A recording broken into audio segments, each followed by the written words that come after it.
Yes, good morning, children. Yesterday we started the chapter, the Browning version, where we got to know that Frank, the science teacher, he interacts with a student called Tapper. So Tapper, who is a student about 16 years old, Frank, who is a teacher, a science teacher, the one who doesn't even teach him and he doesn't even know Tapper. So Tableau has come to do some extra work for his teacher, Mr. Crocker Harris.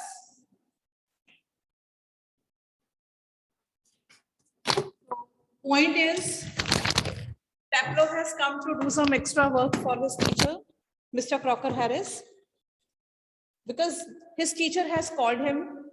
It was an off, and he has been called on a holiday to do something extra. Actually, this Tableau might have been absent on some day, and in order to compensate for that loss, this Tableau has been called in today by his teacher. And Tableau is very sincere towards his teacher, and he is there before his teacher's arrival, and he's ready to wait for him. So when he's waiting for his teacher, Mr. Crocker Harris, he happens to see Frank, the science teacher, and he interacts with him. During this interaction, we come to know a lot about the system of the school. We come to know a lot about the value culture or the culture prevailing in the school amongst most of the teachers.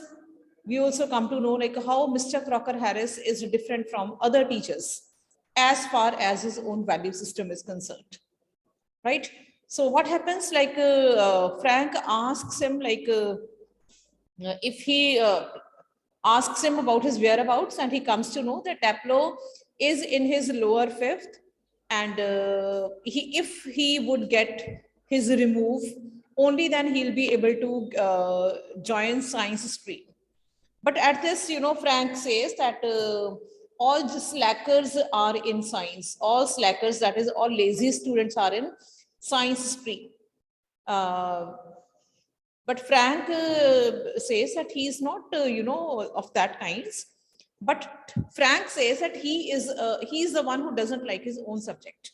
He doesn't like science, right? So then let's start from here only. Frank says, supposing the answer is favorable, what then? What answer is being talked about over here?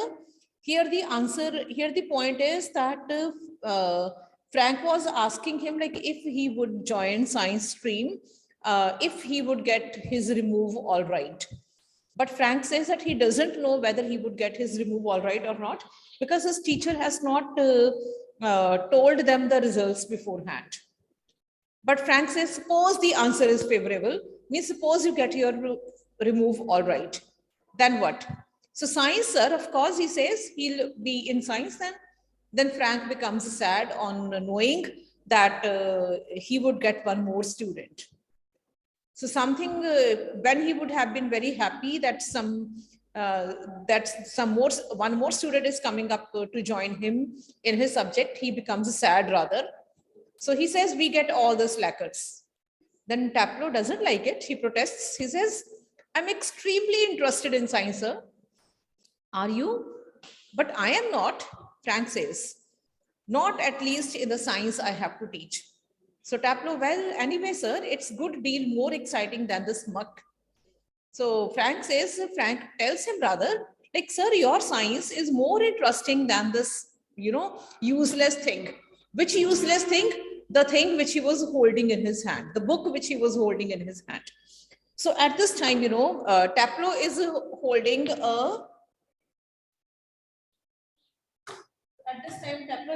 a book. It was a Greek tragedy. He was holding a book written by Aeschylus. It was Agamemnon, right? So at this time, when Tableau was holding a Greek tragedy, Agamemnon, which was written by Aeschylus, he points out that, sir, this is a useless thing, and science is far, far more interesting than this useless thing like the Greek play. So let's see this. Well, anyway, sir, it's great, good deal more interesting than this muck, indicating his book. What is this muck? Aeschylus, sir, the Agamemnon. So he points out that, sir, this is the book written by Aeschylus, and the name of the book is Agamemnon. And children, for your reference, Agamemnon is a famous tragedy, world famous tragedy of Greek written by Aeschylus. And Aeschylus is known as the father of tragedies. If ever we come to know, Shakespeare is known for his 4 best tragedies. Hamlet is one of them. You people also might have heard of Hamlet, Macbeth, King Lear, Hamlet, Macbeth, Othello, right? So, but before Shakespeare, if we say like who is the father of writing best tragedies, then it is Agamemnon. He's called as the father of tragedies. Okay, he's a tragedian. So Agamemnon was a tragedy written by Aeschylus, and he was being taught. It was in his curriculum, you can say. So he points out that, sir, this is a muck, Frank, and your considered view is that the Agamemnon is muck. Well, no, sir, I don't think the play is muck. Exactly. I suppose in a way it's rather a good plot.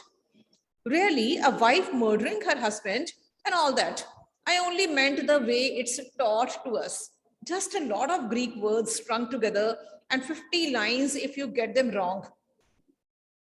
So Taplow points out that, sir, if I speak the things very flatly, then I must admit that it is finest. It's one of the finest works of literature.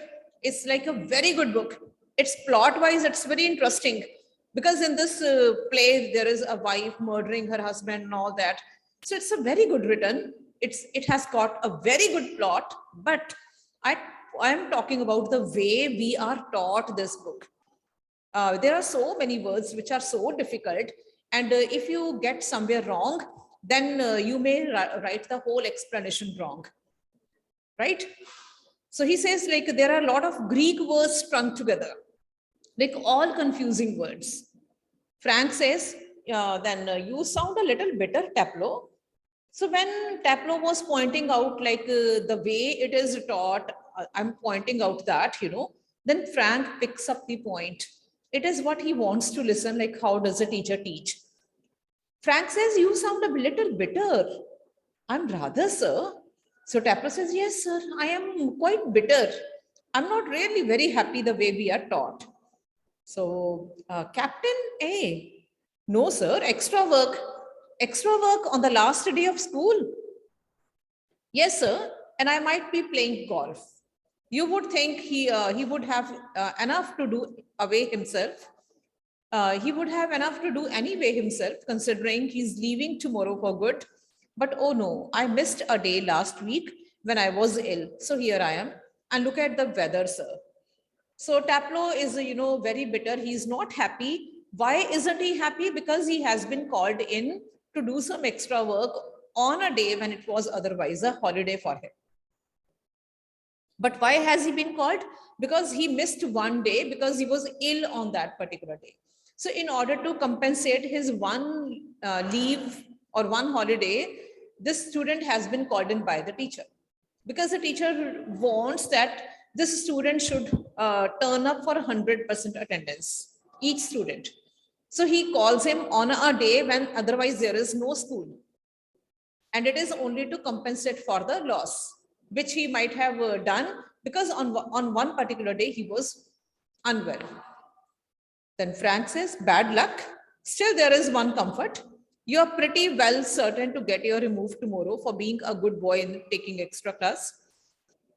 So see, Frank, then because I've always been telling you, like, whatever Frank is speaking, either we come to know about his value system or we see that he, what kind of person he is. He's more interested in getting information about somebody else or about the other teacher. So Frank says that bad luck, that you've been called in on a holiday to, you've been called in on a holiday. But otherwise, good luck also, because if you've been called in for an extra work, it means that you will surely get your remove.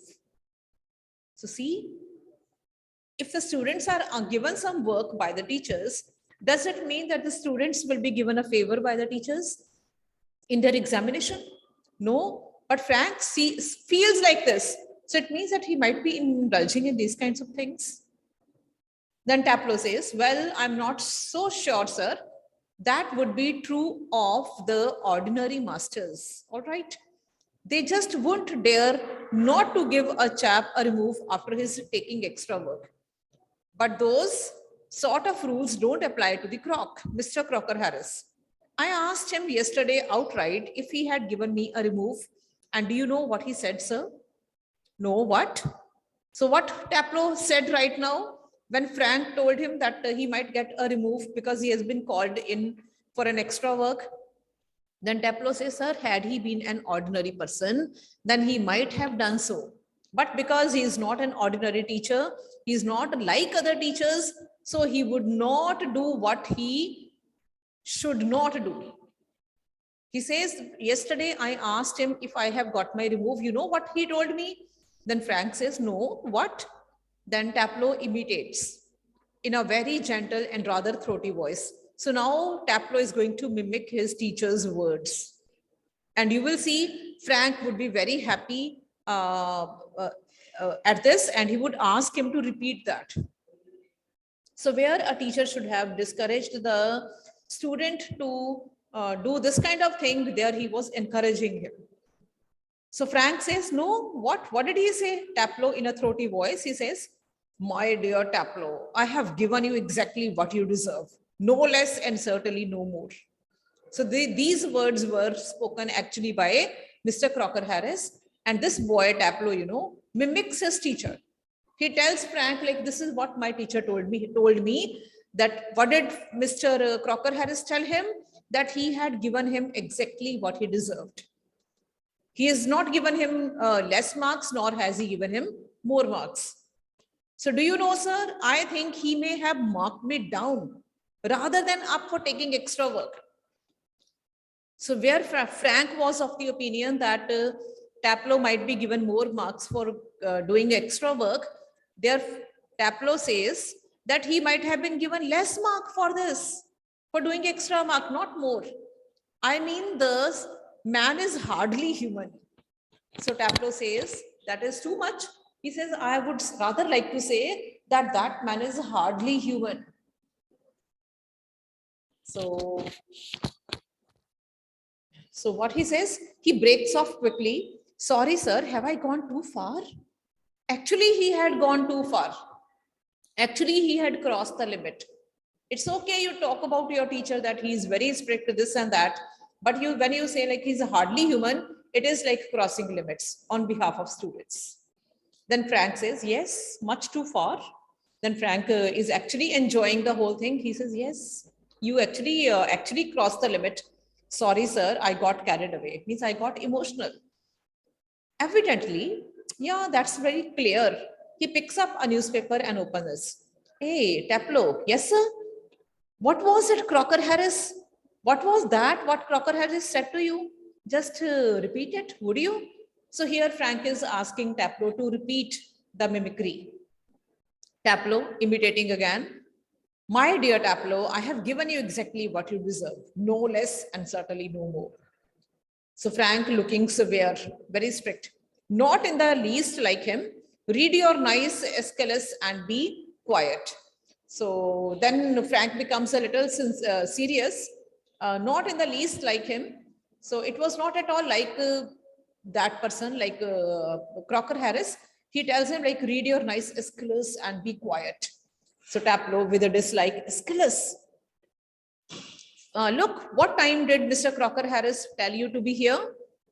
6:30, sir. Well, he's 10 minutes late. Why don't you cut? You could still play golf before lockup. So see the teacher, what kind of person Frank is. He asked Taplow, like, what was the time given to you? It was 6:30. Then he says, like, your teacher is 10 minutes late. You go. You can go because your teacher is late. You came in time. You go and play your golf.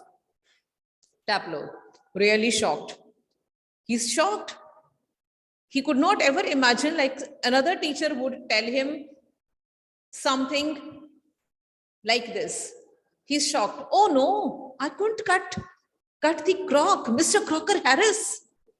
I shouldn't think it's ever been done in the whole time.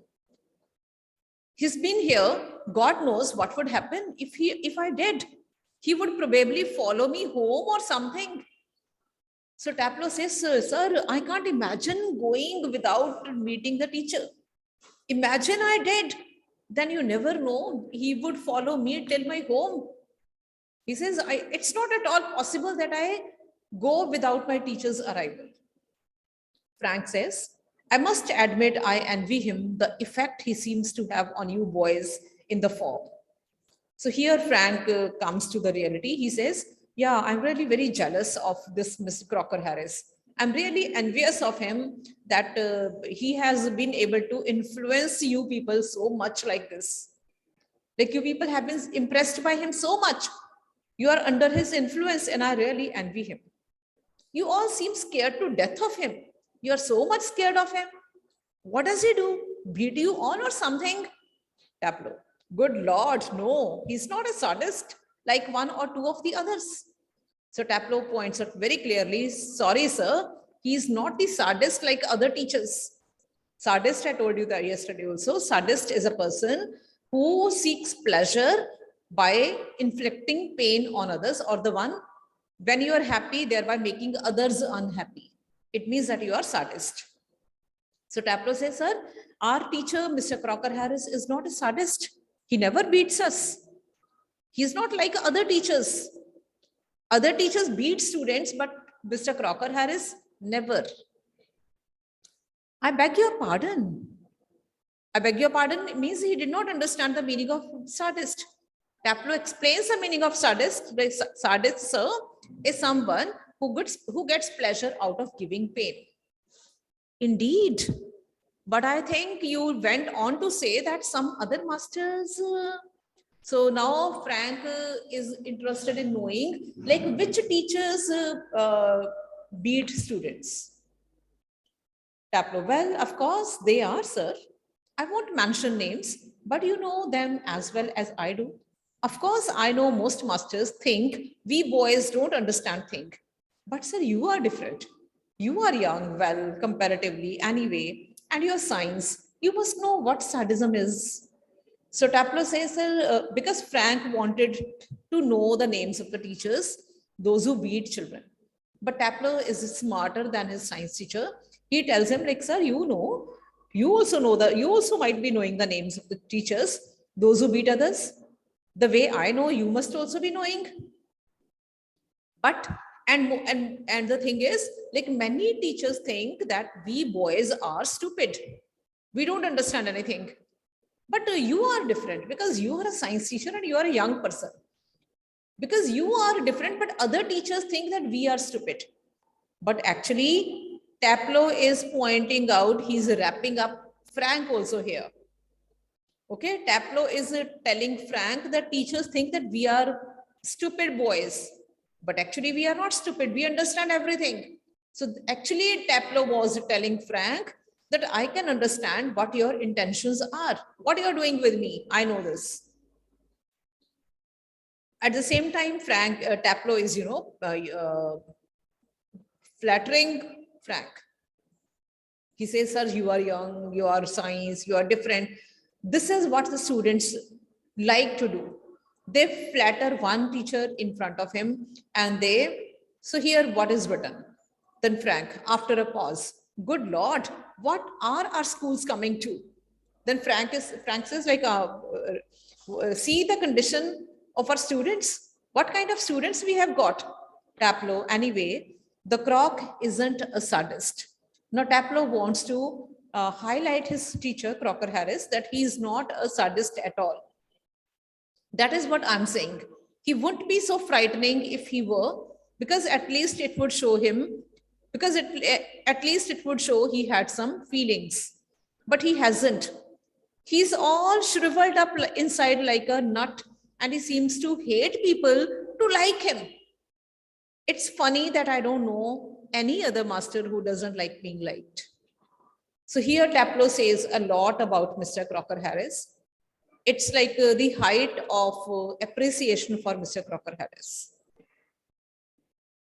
Taplow says that had this man been sadist, if this man were sadist, then I would have said like, yes, he's at least human, but he's hardly human because he has no feelings. How can he say this? Because he doesn't like being liked. He hates being liked. He seems to hate people to like him.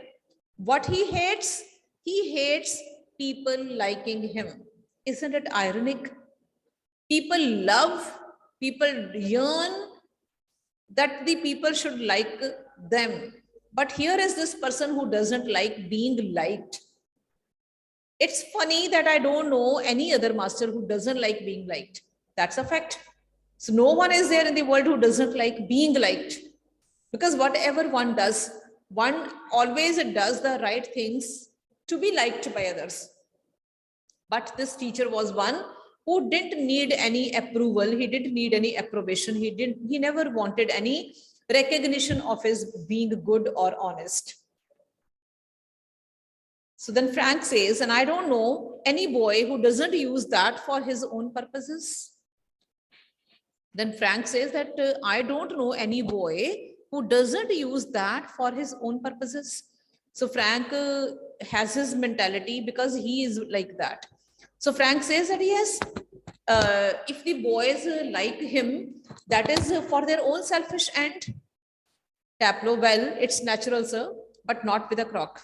So that is very natural that if you do something, you always wish to be liked, but that is not true with Crocker Harris. Mr. Crocker Harris, Mr. Crocker Harris. So why is Frank repeating the name Mr. Crocker Harris? Taplow said that is not true with the crock. So Taplow only talked about his teacher like the crock. Then Frank made him correct by saying Mr. Crocker Harris. Because somewhere or the other, Frank also knows that Taplow respects his teacher a lot. So when you don't say anything against somebody, then the person in front of you will also not say anything against that person. Okay, that is also a fact. So because the Taplow has been actually praising the teacher, not directly, maybe indirectly. Okay, Taplow was very bitter. He was really very annoyed that he had been called by the teacher. But somewhere in the heart of his heart, he never wanted to leave the school without meeting the teacher, without telling him that he had been there. Okay, then Taplow says, Mr. Crocker Harris. Yes. The funny thing is that in spite of everything, I do rather like him. Underline it. So though we have been like reading that Taplow has, Taplow is quite, resent. He's quite, unhappy about everything, but he admits that he likes his teacher. I do rather like him. I can't help it. I can't help it means I am helpless. I don't know why I like him a lot.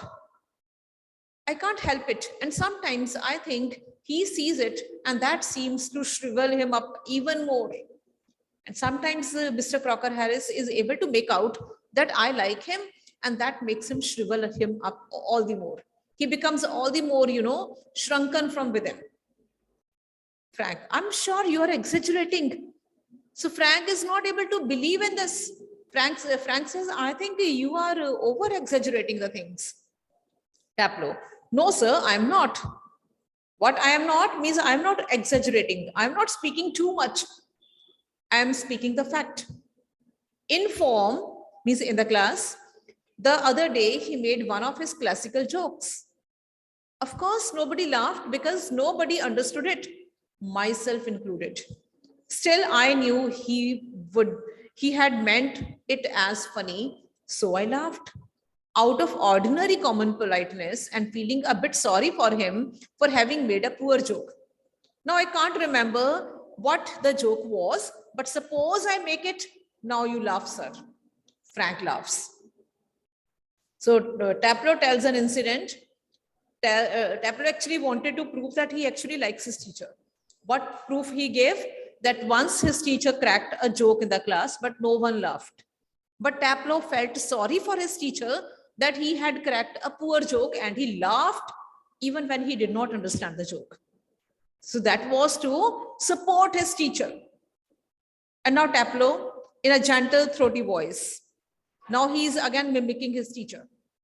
Taplow, you laughed at my little joke. I noticed. I must confess that I am pleased at the advance your Latin has made. And since you so readily have understood what the rest of the form did not, perhaps now you would be good enough to explain it to them so that they too can share your pleasure. So Taplow tells like how smart his teacher Crocker Harris is. So when he laughed at the joke, then the teacher, caught him and told him to tell the joke to the class also. So then he was caught. So Taplow, the one who had not understood the joke, when he would not be able to explain the joke, then what might have happened with him? Can you imagine? He might have been scolded by Crocker Harris. So Taplow might have been in a trouble because of his love for the teacher. But because Crocker Harris never liked being liked, so he knew that what Taplow was doing. So he caught him and made him suffer. So Crocker Harris made Taplow suffer because Taplow liked him. The door upright is pushed open and Millie Crocker Harris enters. The door upright is pushed open and Millie Crocker Harris enters. So now Mr. Crocker Harris has not come, but his wife has come. Okay, from the right side of the door, because it's a play. Millie Crocker Harris comes.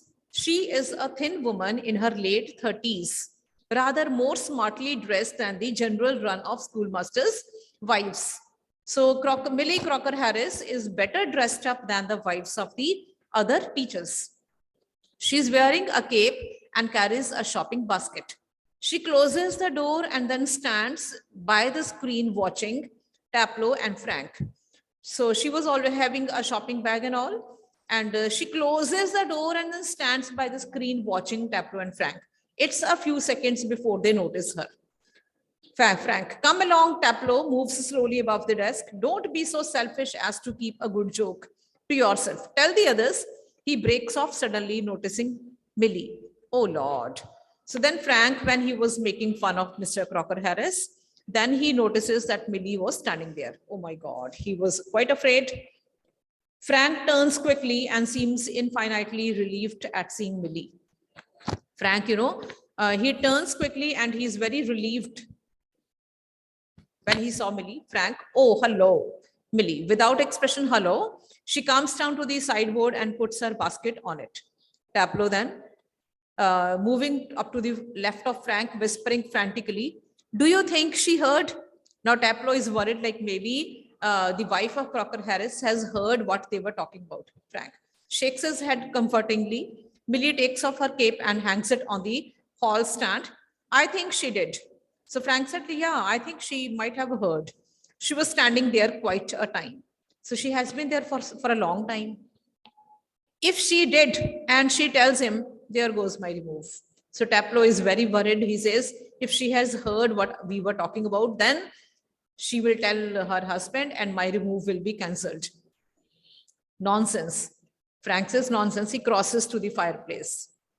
Millie takes the basket from the sideboard, moves above the table and puts the basket on it. Millie talks to Taplow. Waiting for my husband? Taplow. Yes. He's at the bazaars and might be there quite a time. If I were you, I would go. So Millie, she tells this boy that Mr. Crocker Harris has gone to the bazaars, in charge of examination and all. So there he has gone and it will take some time for him. And if I were you, then I would go. Taplow doubtfully. He said most particularly I was to come. Well, why don't you run away for a quarter of an hour and come back?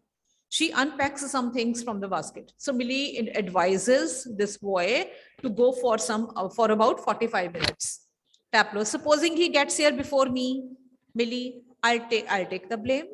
She takes a prescription out of the basket. I tell you what, you can do a job for him.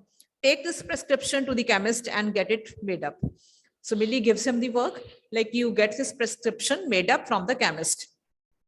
Taplow, all right, Mrs. Crocker Harris. So he crosses towards the door, right. So that's how the play has come to an end, thereby leaving a lot of things for us to think about. Okay, with this, the play has also come to an end and your time is also over. So go through these questions, children, and tomorrow be ready for the discussion of this very play. And today is Tuesday and be ready for your test. I'll be sharing the test at 2 o'clock. And you people will be sending me the test as soon as you do it. Okay, test of the chapter which we finished last week. Would that be fine?